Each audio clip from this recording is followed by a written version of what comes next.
आप मुझे इजाजत दीजिए कि कल मैं बादाम लेकर आऊं और हर मेंबर को यहाँ पर मैं बादाम बांटूं ताकि सबकी याददाश्त साबित और सालिम रहे। क्योंकि मैं जब से आई हूँ 3.5 साल से मुझे यही डर लगता है कि किसी दिन ये छत ना गिर जाए। अब स्पीकर साहब पता नहीं कहाँ लगे हमें। अरे आप लोगों को ट्रे में रख के किसी ने थोड़ी दी थी, छीनी थी हुकूमत के गले में ढोल बांधा है तो इसे बजाएं और थोड़ा सा रक्स भी करें ताकि हम सब महजूज हों। समझा दीजिए कि इस तरफ आंखें करके ये वाले अल्फाज नहीं होंगे, तो सोच समझ के अपनी आंख नीचे करके। बिस्मिल्लाहिर्रहमानिर्रहीम।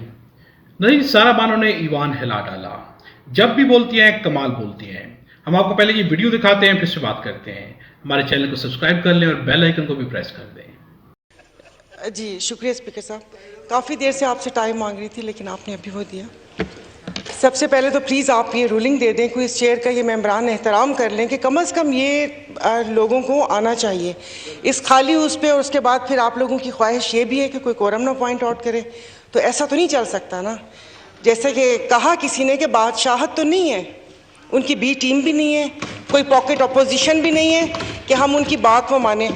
दूसरी 2-3 बातें प्लीज़ आप मुझे कहने दीजिएगा। जैसे अभी आपने कहा कि यहाँ पर अक्सर कहा जाता है कि कासिम सूरी ने गलत रूलिंग दी। चले वो तो जो हुआ सो हुआ, लेकिन अब आप लोग आइन और रूल्स के अलमबरदार क्या कर रहे हैं? क्या जहाँ पर जो भी बिजनेस हो रहा है क्या वो आइन और कानून के मुताबिक हो रहा है? जिस तरीके से लीडर ऑफ अपोजिशन चुना गया क्या वो कहीं आइन और कानून के मुताबिक था? बिल्कुल। तो फिर आप कैसे वो इस चीज़ को वो कर सकते हैं? आज जैसे पार्लिमानी लीडर बनाया गया क्या वो रूल के मुताबिक था? आप उनके रिज़ाइन भी कबूल नहीं कर रहे और फिर उसके बाद वो बातें भी वही चल रही हैं।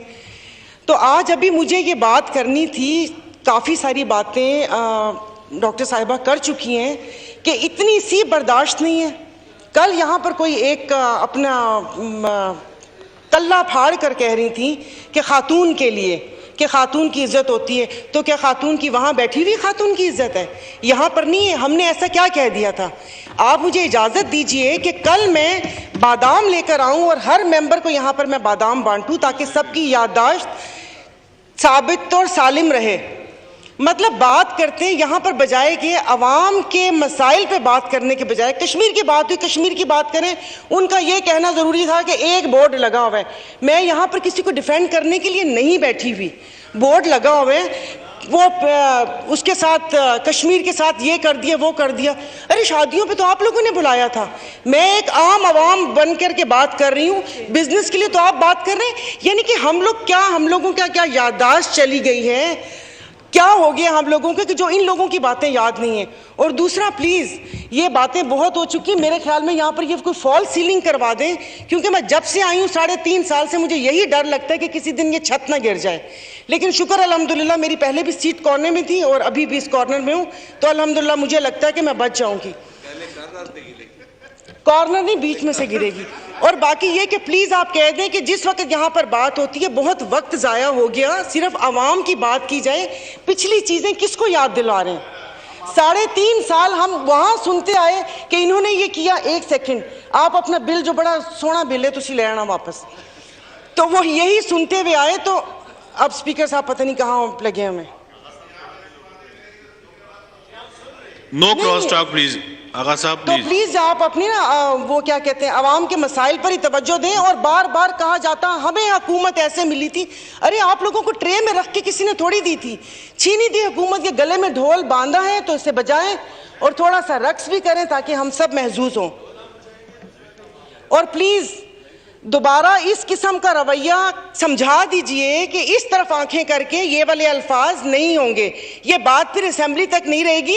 असेंबली के बाहर मैं ये बात करूंगी कि मैं बोल रही हूँ यहाँ पर 99 नामों के नीचे कि थोड़ा समझ के, वो उनकी पार्टी के गुलाम पीछे नहीं बैठे हुए, मेरी अपनी पार्टी है। तो दोबारा आइंदा अगर बात करेंगे तो सोच समझ के अपनी आंख नीचे करके ये उनको प्लीज बता दीजिएगा। और दूसरा ये कि मॉडल टाउन क्या इतनी इसमें ऐसी कौन सी है जो जाके इनके दिल के ऊपर लग जाती है? मैं यहाँ पर 3.5 साल से आई हूँ। मैं किसी पार्टी को भी डिफेंड नहीं कर रही, मैं पीटीआई को डिफेंड नहीं कर रहे, हम अपनी बात कर रहे हैं। उससे पहले मैं भी एक आम आवाम ही हिस्सा थी। अगर अल्लाह पाक ने मुझे यहाँ पहुँचा दिए तो मेरे तो सामने जो इतने बड़े बड़े बुर्ज थे वो तो ऐसे उल्टे हैं कि मैं आपको बता नहीं सकती। तो थोड़ा आराम से सिर्फ उनकी उस पर तवज्जो दे। बाकी रही डॉलर की यहाँ पर बात होती है, तो डॉलर तो ज़रा फिर स्पीकर साहब ये जो गैर मुल्की दौरे हैं थोड़ा इस पर ही आप स्टॉप लगा दें कि जो ये मेंबरान जा रहे हैं, भले वो बाकू जाएं या टर्की जाएं या किधर भी जाएं, उनको क्या डॉलर का लिफाफा देना ज़रूरी है? क्या ऐसे कौन से हैं? दो ये जो भी डेलीगेशंस हैं वो मैंने भी अटेंड किए हैं और नहीं अल्हम्दुलिल्लाह वहां जाके अफसोस ही हुआ है कि यहाँ पर करने क्या आए थे। क्या ये क्या ब्राइब है कि मेंबर्स को थोड़ा सा रिलीफ देने के लिए जाओ 5 दिन जाके थोड़ा सा रिलैक्स करके आ जाओ? तो ज़रा डॉलर्स की अगर आप परवान की बात कर रहे हैं तो प्लीज़ इस ये जितने भी दौरे हैं जो अभी भी लिस्टें बनी हुई हैं कि तुम कहाँ जाओगे, उस पर स्टॉप लगना चाहिए अगर आप सीरियस हैं यहाँ पर ये बात करने के लिए। और मेरे बार बार दोबारा ये कह रहे हैं कि यहाँ पर पार्लिमानी वजीर बैठे हुए, आप अपनी क़यादत से बात करें। ये वाला रवैया नाकाबिले बर्दाश्त है और दोबारा ये बर्दाश्त नहीं होगा। और ये अजीज सायरा बानो की इस गुफ्तगू के ऊपर कमेंट्स में अपनी राय का इजहार जरूर कीजिएगा। सायरा बानो जो असेंबली के फ्लोर के ऊपर अपोजिशन की हमेशा अकलौती आवाज रही है। उन्होंने बहुत ही जबरदस्त आवाज बुलंद की है। जब भी उन्हें लगा कि यहाँ पे आवाज बुलंद करनी चाहिए वो खामोश नहीं बैठी हैं, और जब भी वो बोलती थी तो बहुत ही जबरदस्त बोलती हैं। उनकी मिसालें भी बहुत जानदार होती हैं, खरी सच्ची बात करती हैं जो दिलों को भी लगती है और सामने बैठे लोगों के दिलों को तो खुसूसन बहुत ही जोर से जाके लगती है। ऐसी ऐसी बातें करती है कि सुनने वाले अपने गिरबानों में झांकने पे मजबूर हो जाते हैं। असेंबली के फ्लोर पे बैठे लोग जो है हमेशा जो है पिछली असेंबली के ऊपर तो बातें जरूर कर रहे होते हैं, लेकिन वो ये नहीं देखते कि जिस वक्त जो है वो असेंबली के फ्लोर पे बैठे हुए हैं तो क्या उस वक्त जो है आइन और कानून के ऊपर जो है अमल दरामद किया जा रहा है। तो अमल दरामद आइन और कानून के ऊपर जो है किसी भी वक्त जो है मुकम्मल तौर पे होता हुआ नजर नहीं आता। जब भी असेंबली के फ्लोर पे ये लोग जाके बैठे होते हैं तो उन्हें सिर्फ अपनी जाती सियासत और मुफादात नजर आते हैं। अवाम के लिए बहुत ही कम लोग जो आवाज बुलंद करते हैं। सायरा बानो ने हमेशा अवामी मसाइल को बुलंद किया तो उन्हें सुनने से जो है गुरेज किया जाता है, या तो टाइम नहीं दिया जाता था या उन्हें सुनने से जो है गुरेज किया जाता था। सच्ची और खरी बात सुनने का हौसला जो है असेंबली के फ्लोर पे बैठे हुए लोगों के अंदर बहुत ही कम है। एक दूसरे के ऊपर जो है जाती तौर पे कीचड़ उछाला जाता है, सियासत की जाती है, मुफादात की जाते हैं। अवाम जिसने उन्हें वोट दे के असेंबली में अपने मसाइल के लिए भेजा होता है उसी अवाम को असेंबली के फ्लोर के ऊपर बैठ के भूल जाते हैं। इस वक्त जिस तरह से अवाम के मैंडेट के ऊपर जो है डाका डाला गया है, हुकूमत जो ऐसे लोगों को सौंप दी गई है जिन्हें अवाम ने मैंडेट नहीं दिया था।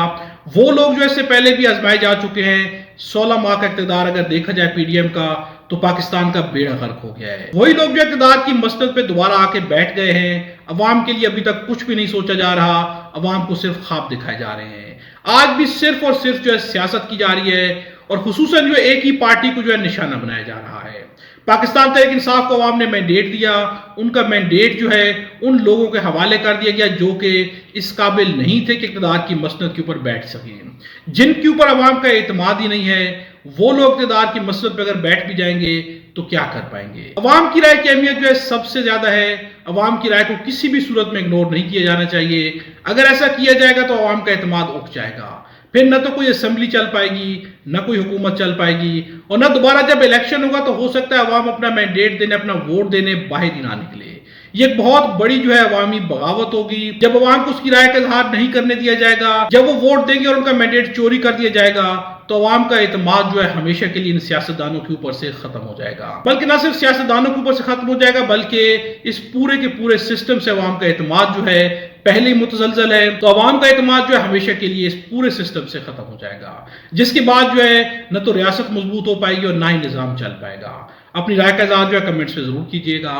खुदा हम सबको और हमारे वतन पाकिस्तान को अपनी ज़बान में रखे।